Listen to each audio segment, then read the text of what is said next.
অসমীয়া জাতীয় জীৱনৰ বাপুতীয়াহোন ৰঙালী বিহুৰ আজি প্ৰথম দিন।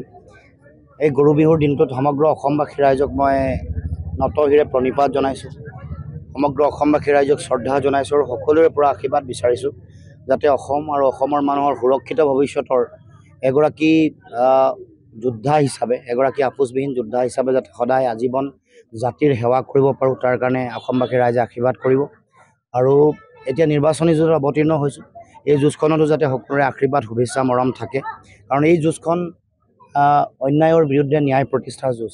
জাতিটোক যিসকলে অন্যায় কৰিছে, জাতীয় জীৱনৰ ভৱিষ্যত ধ্বংস কৰিবৰ কাৰণে যিকোনো ধৰণৰ সিদ্ধান্তত তেওঁলোকে সহযোগিতা আগবঢ়াইছে বা তেনেকুৱা ধৰণৰ সিদ্ধান্ত জাতিক জাপি দিছে, তাৰ লগে লগে সাধাৰণ জনতাৰ জীৱন জীৱিকা নাইকিয়া কৰি বিভিন্ন সা সামগ্ৰী, খোৱা বোৱা সামগ্ৰীৰ দাম বৃদ্ধি কৰ কাটল বঢ়াই দি, তাৰ লগে লগে দৰৱে হওক বা বিদ্যুতৰ মাচুল বঢ়াই, খাজানা বঢ়াই যিমান জাতিটোক অন্যায় কৰিছে, শোষণ নিষ্পেষণেৰে সমাজখনক, মানুহক যিমান অত্যাচাৰ কৰিছে, আৰু তাৰ লগে লগে গণতান্ত্ৰিক যিবোৰ প্ৰমূল্য, যিবোৰ অধিকাৰ, এইবোৰ নাইকিয়া কৰিছে। মানুহৰ মুকলি কণ্ঠ, স্বাধীন চিতীয়া চিন্তা নাইকিয়া কৰিছে।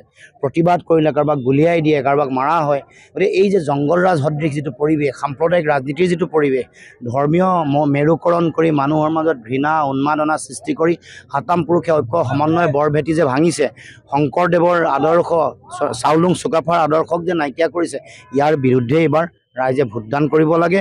আৰু সেই শক্তি বিজেপিক অসমৰ পৰা উৎখাত কৰিবৰ কাৰণে ৰাইজে এবাৰ সিদ্ধান্ত লৈ আমাৰ পক্ষত, জাতীয়তাবাদৰ পক্ষত, অসম জাতীয় পৰিষদৰ পক্ষত জাহাজৰ চিনত যাতে অসমৰ ৰাইজে ভোটদান কৰে, তাৰ কাৰণে সমগ্ৰ অসমবাসী ৰাইজৰ আজিৰ দিনটোতে মই আশীৰ্বাদ বিচাৰিছোঁ, সকলোৰে শুভেচ্ছা বিচাৰিছোঁ। মুখ্যমন্ত্ৰী এটা কথা কৈছে যে কা আন্দোলনত মানে মৃত্যু হোৱা যিসকল যুৱক আছে তেওঁলোকক হত্যাকাৰী হিচাপে আন্দোলনকাৰীসকলৰ গোচৰ দিয়া হ'ব বুলি।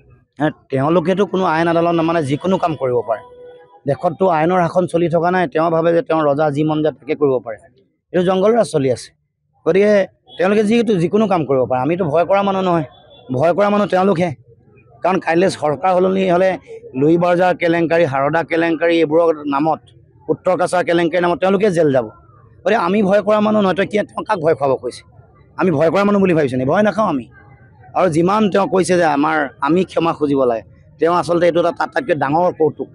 তেওঁলোকে অসমৰ মানে নামঘৰে নামঘৰে, মন্দিৰে মছজিদে গৈ গৈ ক্ষমা খুজিলেও কা জাপি দি জাতিটোক যি অন্যায় কৰিলে, এই অক্ষমনীয় অপৰাধৰ কাৰণে অসমৰ ৰাইজে কোনো কাৰণতে সৰ্বানন্দ সোণোৱাল আৰু হিমন্ত বিশ্ব শৰ্মাক কেতিয়াও ক্ষমা নকৰে।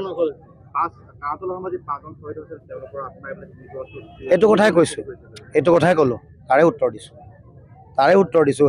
শ্বহীদৰ আত্মাটো বাদ দিয়ক, অসমৰ ৰাইজে উলিয়াইছে, ভালেই পাইছোঁ, আৰু কৈ থাকক। ক'লে মানুহে গম পাব আচলতে কোনে মাৰিছিলে এই শ্বহীদক, কোনে কা জাপি দি অসমীয়া জাতিক অন্যায় কৰিছে। এইটোতো মানুহে জানে। মানুহ জধামূৰ্খ নহয়, মানুহ পঢ়া শুনা। যিমান ক'ব, নিজৰ টিভি থাকক, নিজৰ পেপাৰ থাকক, নিজে ছ'চিয়েল মিডিয়াত পইচা দি বুষ্ট কৰিলেও যিবোৰ কথা সত্য ৰাইজে বুজি পায়। গতিকে 5 গৰাকী শ্বহীদক হত্যা কৰা, কা জাপি দি জাতিটোক জাতীয় অন্যায় কৰা, যিটো জাতীয় জীৱনৰ কাৰণে অক্ষমনীয় অপৰাধ কৰিছে, এই গোটেই কথাটোত অসমৰ মন্দিৰে মন্দিৰে, মছজিদে মছজিদে, নামঘৰে গৈ গৈও সৰ্বানন্দ সোণোৱাল আৰু হিমন্তই যদি ক্ষমা খোজেও ৰাইজে ক্ষমা নকৰে, আমাৰ শ্বহীদৰ আত্মাই কেতিয়াও ক্ষমা নকৰে। এইটো অক্ষমনীয় জাতীয় অপৰাধ।